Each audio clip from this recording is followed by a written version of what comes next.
Riccardo Patrese nasceu em Padova, no dia 17 de abril de 1954, e começou no kart aos 9 anos. Em sua adolescência, chegou a participar da seleção italiana de esqui e também participou de campeonatos de natação.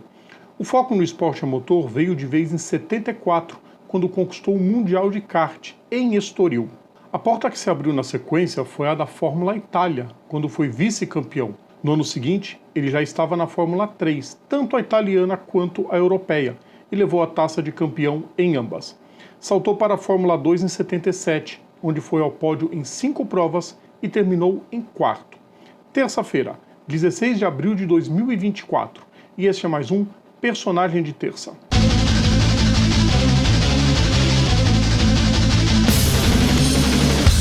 Salve a todos os nossos ouvintes, todos os nossos seguidores, sejam todas e todos bem-vindos. Eu sou Rodrigo Vilela. Hoje é dia de Personagem de Terça, dia da gente relembrar mais um grande nome da história. Antes de começar, o pedido que eu faço para vocês, quero sempre que vocês deixem o like nos nossos vídeos, compartilhem nosso conteúdo, inscrevam-se no nosso canal e ativem as notificações. Naquele mesmo ano, no entanto, Patrese já havia feito a sua estreia na Fórmula 1. Foi no GP de Mônaco, no volante da Shadow, que tinha perdido Tom Pryce de forma trágica no GP da África do Sul. Revisou seu carro com Arturo Merzario, Jean-Pierre Jarier e Jack Oliver nas provas em que não pôde correr por causa da Fórmula 2. Foi premiado com o 6º lugar em Fuji e em 78 estava na Arrows. Foi uma mudança bastante tensa porque a Shadow, que estava se desmantelando, foi à justiça acusando a nova equipe de roubar o seu projeto. A corte concordou e o time de Franco Ambrosio, Alan Rees, Jack Oliver, Dave Walsh e Tony Southgate precisou fazer um novo carro. Isso não afetou muito a performance do italiano, que liderou espantosas 37 voltas em Kyalami até o motor quebrar. Pontuou em Long Beach e em Mônaco e depois conseguiu seu primeiro pódio com um estupendo 2º lugar na Suécia. Ainda chegaria em quarto em Montreal. Mas o ano ficou marcado por 2 acidentes. Um em Zandvoort, quando colidiu com Didier Pironi na 3ª curva da primeira volta. Só que na Itália foi acusado injustamente pela morte de Ronnie Peterson. Um erro do diretor de prova, Gianni Restelli, causou um alvoroço na primeira chicane e Patrese, que tinha largado em 12º, bateu em James Hunt e o britânico tocou em Peterson, que se espatifou no guarda-reio e viria a falecer no dia seguinte. Hunt nunca perdoou Patrese. Aliás, os mais experientes escolheram um jovem italiano como bode expiatório. Diante da exigência da Associação de Pilotos, Patrese foi suspenso do GP dos Estados Unidos e o caso chegou mesmo aos tribunais, prolongando-se até 81, quando tanto o piloto como o Restelli foram absolvidos. Nessa altura, quem o acusou, como George Scheckter, veio junto do piloto desculpar-se, mas o mal já estava feito e Patrese nunca mais seria o mesmo.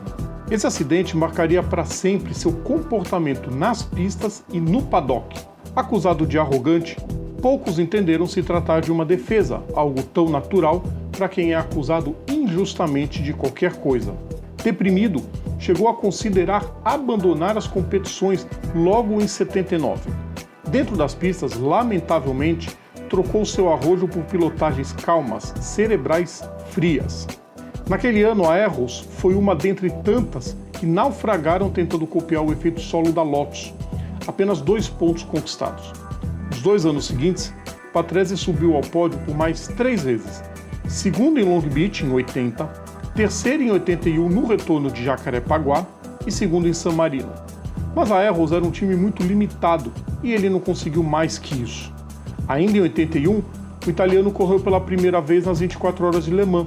Nas 3 participações que fez na lendária prova francesa, ele nunca chegou ao final. O salto de qualidade veio em 82, um contrato com a Brabham, então campeã de pilotos com Nelson Piquet.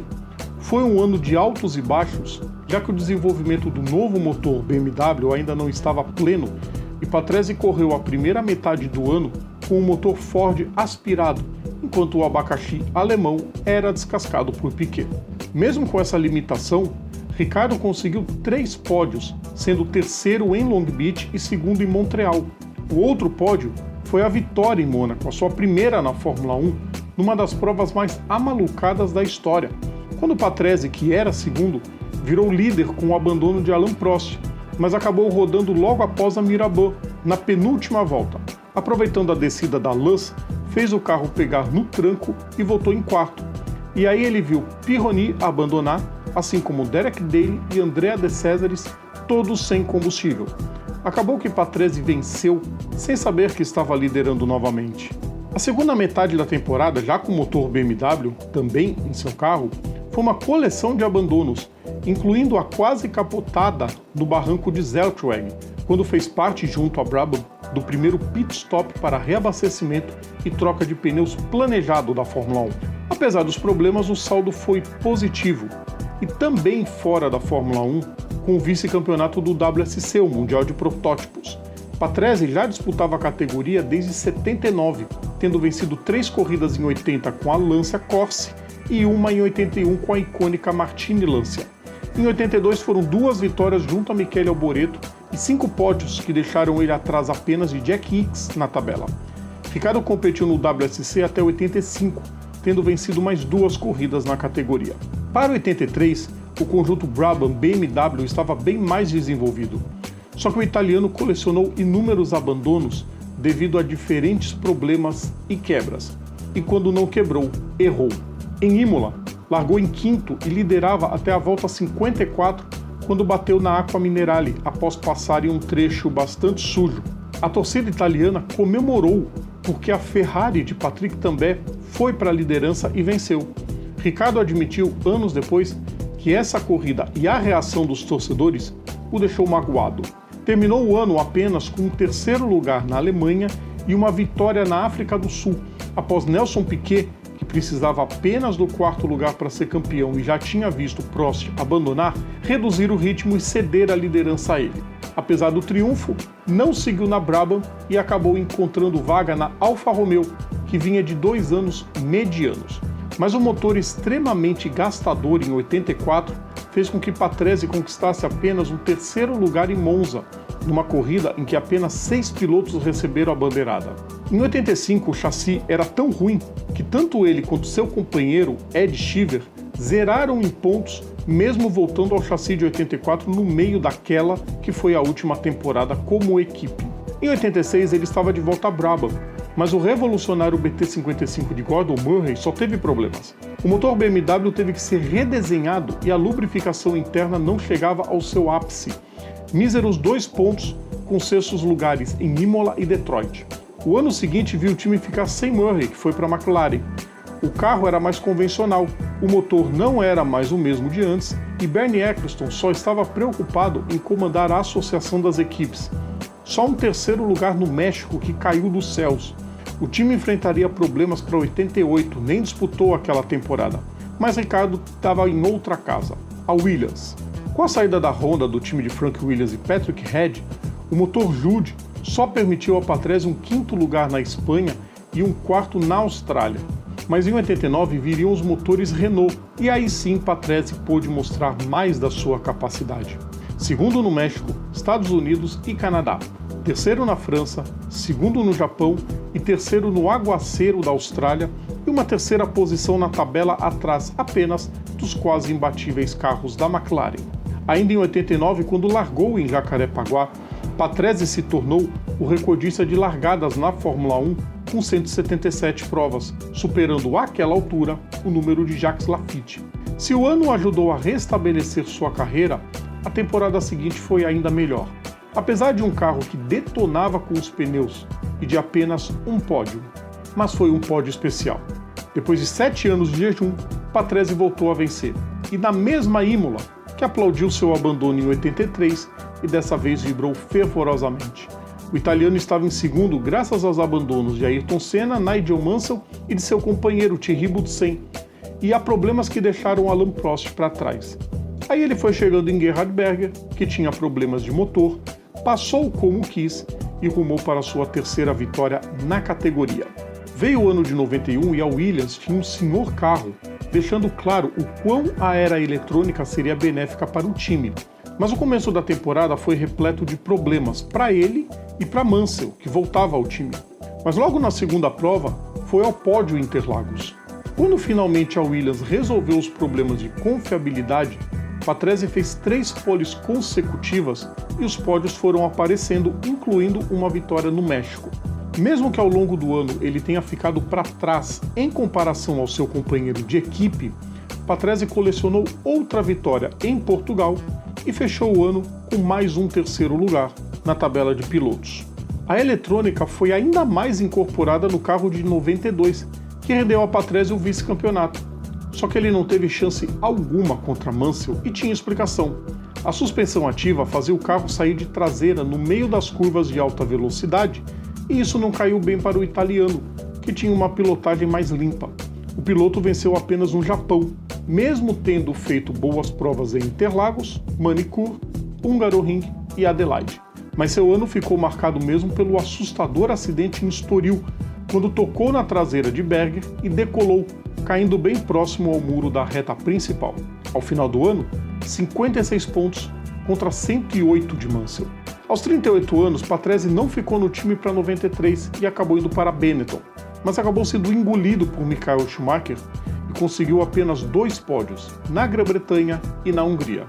Seu contrato não foi renovado e aí Patrese decidiu que era hora de se aposentar ao invés de ficar se arrastando em times pequenos. Foram 257 corridas com 6 vitórias, 37 pódios, 8 poles e 13 voltas mais rápidas. Chegou a fazer testes para o DTM em julho de 94, mas não passou disso. Antes, já tinha recusado um convite para voltar às pistas pela mesma Williams, para substituir Senna após a fatalidade em Imola. Em 96, como agradecimento por seus anos de serviço, a Williams convidou Patrese para testar o FW18 em Silverstone, e aí sim ele aceitou. E chegou a marcar extraoficialmente um tempo que o faria largar em segundo na etapa britânica daquele ano.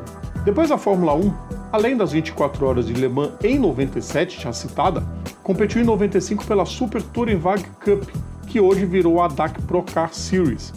Em 2005 e 2006 fez parte do projeto da GP Masters e só em 2008 viu seu recorde de corridas disputadas na categoria máxima dos monopostos superado. Foi na Turquia por Rubens Barrichello e o brasileiro até hoje detém um primeiro lugar nessa estatística com 322 largadas, a despeito das temporadas mais recentes terem bem mais corridas do que na época de Patrese e dos pilotos chegarem muito cedo à categoria. Ainda assim, o italiano é o 7º na lista. Em 2008, Ricciardo foi agraciado com um teste com a Honda, pilotando o modelo de 2007 em Jerez da Fronteira.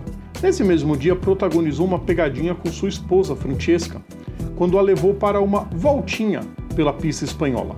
Ela achou que seria em ritmo de passeio, mas Ricciardo acelerou de verdade, com a cara mais tranquila do mundo, enquanto Francesca se desesperava e xingava tudo e todos, até descobrir, sã e salva, que estava sendo filmada em um divertido registro.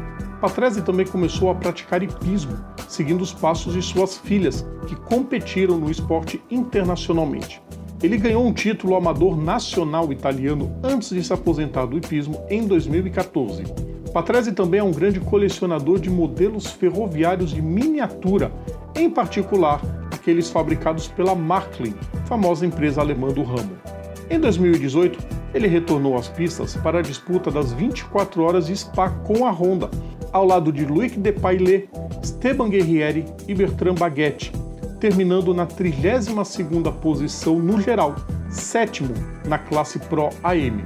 Atualmente, Ricciardo acompanha de forma bem ativa a carreira de seu filho, Lorenzo, que foi campeão da classe Silver na temporada 2023 do GT World Challenge. Eu vejo muita gente dizer, mas o Patrese nunca foi campeão. É mania de pessoas, principalmente brasileiros, que acham que só piloto campeão é que é bom. Não é por aí, né, pessoal? O grid tem 20 pilotos, um só vai ser campeão. Então, naturalmente, o número de pilotos que não conquistam títulos é bem maior. Agora, é muito injusto acreditar o Patrese somente essa alcunha.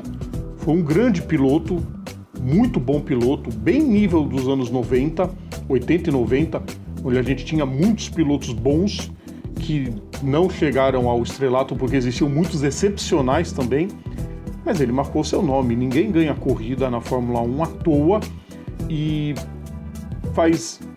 fez grandes trabalhos, tanto na Brabham quanto na Williams e até mesmo na Benetton. Aquela Benetton de 93 do Schumacher vencendo provas, tudo bem, ele só venceu uma, mas subiu muito ao pódio. O Patrese botou o dedo dele naquela Benetton e fez muito bem. Não ficar pingando em time pequeno à toa só para dizer que está na Fórmula 1. Já tinha posto o seu nome, não devia mais nada a ninguém, fez muito bem. E mais do que merecido que ele esteja aqui no nosso quadro. Semana que vem é a vez do TBT, a vez da lembrança de quinta, então o personagem de terça volta daqui a 2 semanas. Lembrando sempre, pessoal, todo o nosso conteúdo está no YouTube, está nas plataformas digitais ou então assinando o nosso feed, is.gd/programa Papo Veloz. Sigam também nossas redes sociais, é só procurar a gente por PGM Papo Veloz. Sexta-feira tem aquecimento, a gente espera vocês a partir das 9 da noite. Um grande abraço a todos. Tchau!